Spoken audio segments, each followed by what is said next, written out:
Welcome back to the channel, folks. So we're going to do a little ride report on the MR-04 ready set that I just recently got, and I did go to the track with it, and we'll discuss my initial impressions of it. So yeah, let's switch this angle and let's talk about some cars. All right, just a sec. See you. All right, folks, so these are the two ready sets that I currently have and that I went to the track with here in South Korea. It's a Downforce. It's in Suwon, if anyone's familiar with South Korea. Awesome track, really great guy. He helps me out a whole lot as I'm learning all this. Again, I am by no means a racing meaning Z expert. All right, I'm just going to go over my initial impressions of running the MR-04 against the MR-03.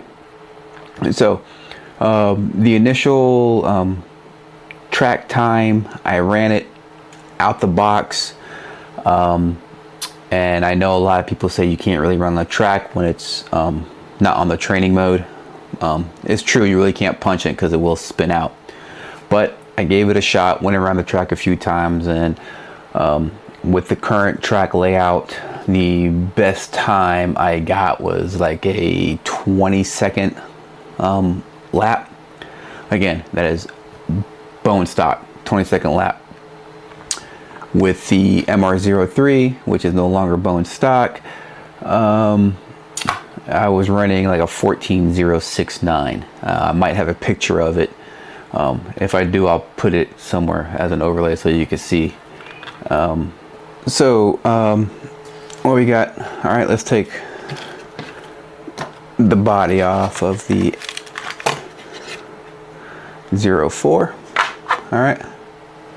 All right, there we go. So again, I told you my first laps were bone stock.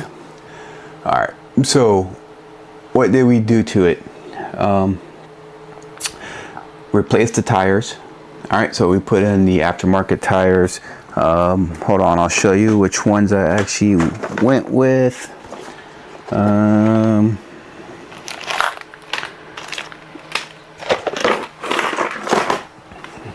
right, I did go with the super low height. I don't know if you can see, that might be too bright, but there you go. These are the Mini Z Kyosho German parts, the 30 degrees. And for the rears, I went with the Racing Radial Y tires, 20 degrees. All right, so that's what's on there right now. So change the tires out, and I do have the T-plate on there, the carbon T-plate. I'm not sure which number there it is. The shop owner actually gave it to me, so I put it on there. He said that was the recommended one. Later on, maybe I'll take it off for you and see. What I do find different than what I'm seeing on YouTube videos in the States and stuff like that, everyone's using an easy lap system. They don't use that here in Korea. So this right here is the actual transponder they're using. It's a Kyosho brand. I'll have to ask him more detail about it, but it's pretty nifty. Fits right in there. And he puts your names in there and everything. And that's how you get the track time. So pretty cool.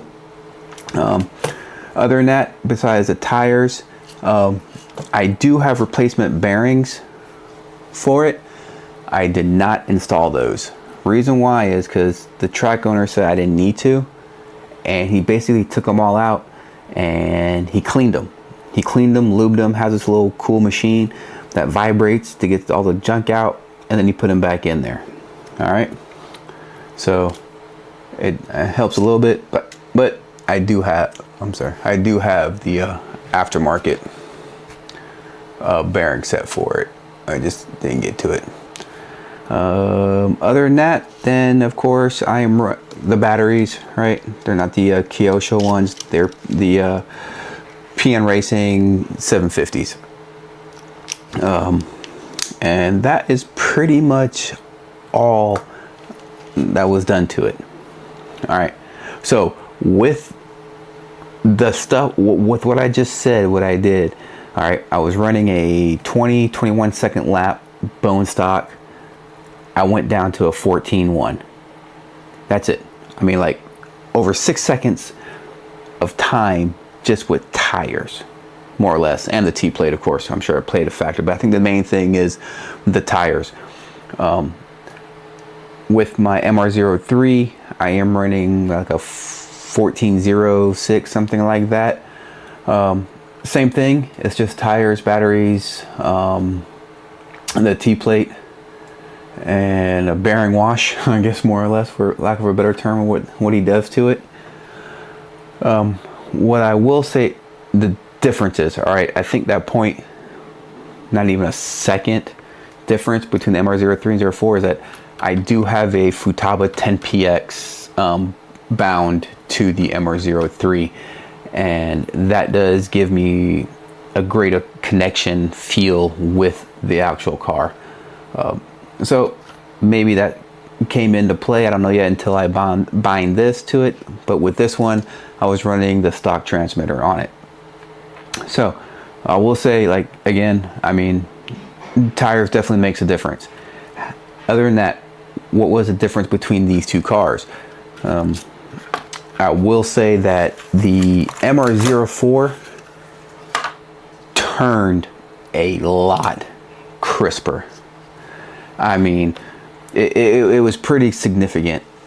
All right. I don't know if that's because these tires are more new than these, or clean, or what it was, but the MR-04 turned on a dime. I mean, I could really like stay on the throttle throughout the turns. I do think I could have got probably a better time if I would have kept running.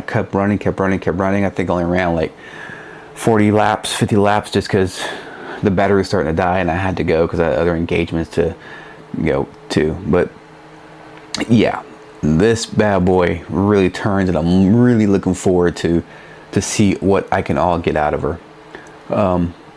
Body performed great. So yeah, that's really all. The only thing I have left to do, or I plan on doing, is upgrading the springs.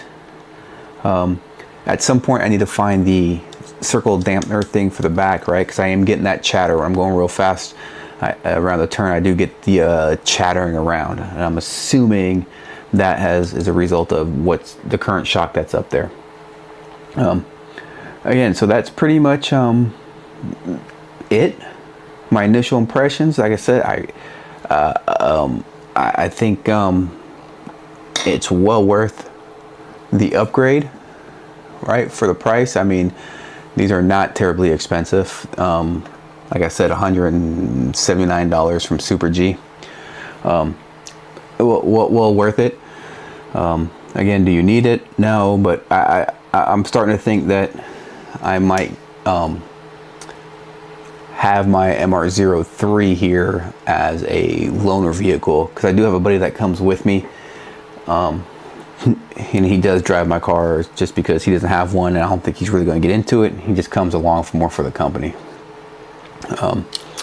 So my next steps, I do have the aluminum wheel nuts that still need to go in there. Put those in, and yeah, I think that's pretty much it. I mean, it's box stock. All right, if you want to talk about the track, I think box stock track time is in the 13s someone's running. Then of course they have, like, you know, the modified, oh my god, cars that are running like 11s. Not there yet, still learning. Oh, and I do know one more thing I did forget. I am running the stock pinion on the MR-04. I am not running the stock pinion on the MR-03. I believe I went up to an 8 on this. I think it comes with a 7, and I believe this one is a 7 as well. I can't see. I mean, I could count 1, 2, 3, 4. Anyway, whatever the stock pinion is, I did not change the pinion on this, so that could be my second as well. So maybe I'll do that, because it is a pretty big track and does have a long straightaway. But yeah, guys, again, like I said, I am by no means an expert. I'm just shooting little videos to get my initial thoughts and impressions of it. I think Mini Z Racing is probably a great barrier or great entry into RC racing because the price point is really low. Maybe I'll do a video on everything that I have that's going to get me into racing. I haven't actually entered a race yet. Language barriers, trying to figure out when a race is going to be, it's still, it's a thing, the language barrier. But hey, overall, man, the guys here in South Korea are, man, they go above and beyond to help you out. All right, so that's about it for this video. Hope you enjoyed it. Be sure and hit that like and subscribe button for those who have stuck around. Thank you for the Mini Z series. More to come. All right, I plan on hitting the track at least once a week, just to get better and better and better. And yeah, that's about all, guys. So thanks for riding with me, and see you when I see you. See ya.